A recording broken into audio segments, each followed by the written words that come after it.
Del Evangelio de Lucas.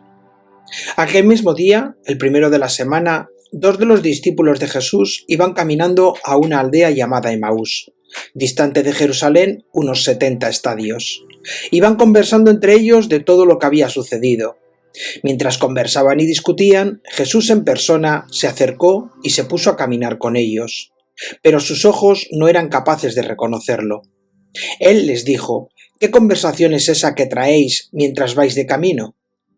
Ellos se detuvieron con aire entristecido, y uno de ellos, que se llamaba Cleofás, le respondió: ¿Eres tú el único forastero en Jerusalén que no sabe lo que ha pasado estos días? Él les dijo: ¿Qué?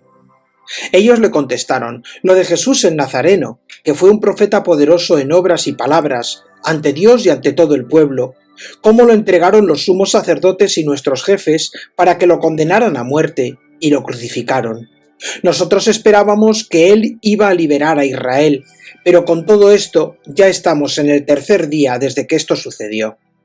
Es verdad que algunas mujeres de nuestro grupo nos han sobresaltado, pues, habiendo ido muy de mañana al sepulcro y no habiendo encontrado su cuerpo, vinieron diciendo que incluso habían visto una aparición de ángeles, que dicen que está vivo. Algunos de los nuestros fueron también al sepulcro y lo encontraron como habían dicho las mujeres, pero a él no lo vieron. Entonces él les dijo: «Qué necios y torpes sois para creer lo que dijeron los profetas. ¿No era necesario que el Mesías padeciera esto y entrara así en su gloria?» Y comenzando por Moisés y siguiendo por todos los profetas, les explicó lo que se refería a él en todas las Escrituras. Llegaron cerca de la aldea donde iban, y él simuló que iba a seguir caminando. Pero ellos lo apremiaron diciendo: «Quédate con nosotros porque atardece y el día va de caída». Y entró para quedarse con ellos. Sentado a la mesa con ellos, tomó el pan, pronunció la bendición, lo partió y se lo iba dando.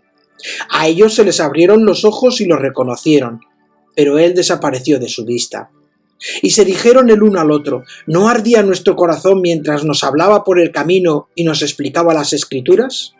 Y levantándose en aquel momento se volvieron a Jerusalén, donde encontraron reunidos a los 11 con sus compañeros, que estaban diciendo: «Era verdad, ha resucitado el Señor y se ha aparecido a Simón». Y ellos contaron lo que les había pasado por el camino y cómo lo habían reconocido al partir el pan.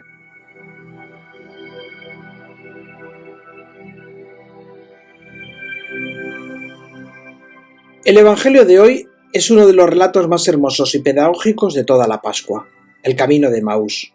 No es solo una historia que ocurrió hace 2000 años, es en realidad el itinerario de la fe de todo cristiano, porque en esos dos discípulos también estamos nosotros. Los discípulos se alejan de Jerusalén. Esto no es solo un dato geográfico, es un dato espiritual. Se alejan del lugar donde todo había sucedido, se alejan de la comunidad, de la esperanza, y dicen: «Nosotros esperábamos». Esa frase es demoledora. Habían puesto su esperanza en Jesús, pero la cruz ha roto sus esquemas.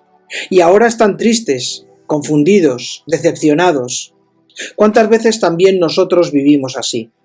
Cuando las cosas no salen como esperábamos, cuando la vida nos golpea, cuando nuestra fe se tambalea, también nosotros podemos entrar en ese camino de Emaús, un camino de huida, de desencanto, de resignación. Y entonces ocurre algo decisivo. Jesús en persona se acercó y se puso a caminar con ellos. Pero el Evangelio añade: sus ojos no eran capaces de reconocerlo. Jesús está, pero ellos no lo ven. Esto es clave. Cristo resucitado no está ausente de nuestra vida, camina con nosotros. Incluso cuando estamos perdidos, estamos desanimados, alejándonos. El problema no es su ausencia, el problema es nuestra incapacidad para reconocerlo. Jesús nos impone. Primero pregunta: ¿qué conversación es esa que traéis mientras vais de camino? Les deja hablar, les deja expresar su dolor, su frustración, su confusión. Y después hace algo fundamental. Les explica las Escrituras, les ayuda a reinterpretar lo que ha pasado. Porque el problema de los discípulos no es solo que hayan sufrido, es que no han entendido el sentido de lo ocurrido. También nosotros necesitamos esto, que alguien nos ayude a leer nuestra vida a la luz de Dios.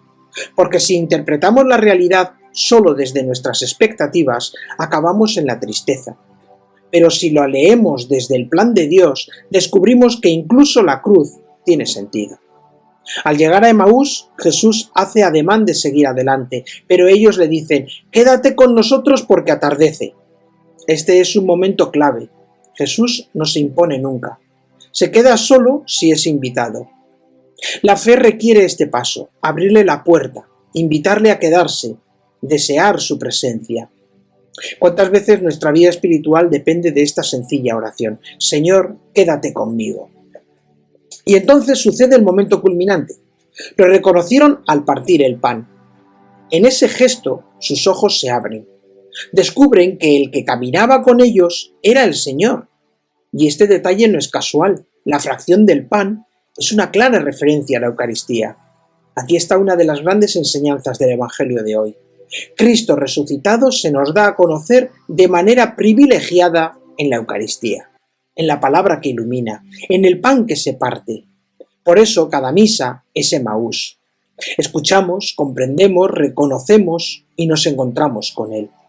Y entonces ocurre la transformación. Los discípulos dicen: ¿no ardía nuestro corazón mientras nos hablaba por el camino? Pasan de la tristeza al ardor interior, de la huida al regreso. Y aunque es de noche, vuelven a Jerusalén. Esto es significativo. El encuentro con Cristo resucitado cambia la dirección de la vida. El que huía, regresa. El que estaba desanimado se llena de entusiasmo. El que estaba cerrado se convierte en testigo. Hoy el Evangelio nos ofrece un camino muy concreto: reconocer nuestros momentos de Emaús, de tristeza, de duda, de alejamiento. Descubrir que Jesús camina con nosotros, aunque no lo veamos. Escuchar su palabra que ilumina nuestra vida, invitarle a quedarse, reconocerle en la Eucaristía y volver a la comunidad con alegría. Pidamos al Señor que abra nuestros ojos para reconocerlo, que encienda nuestro corazón con su palabra y que nos dé la fuerza para volver siempre a Él, y que también nosotros podamos decir desde la experiencia: hemos reconocido al Señor al partir el pan.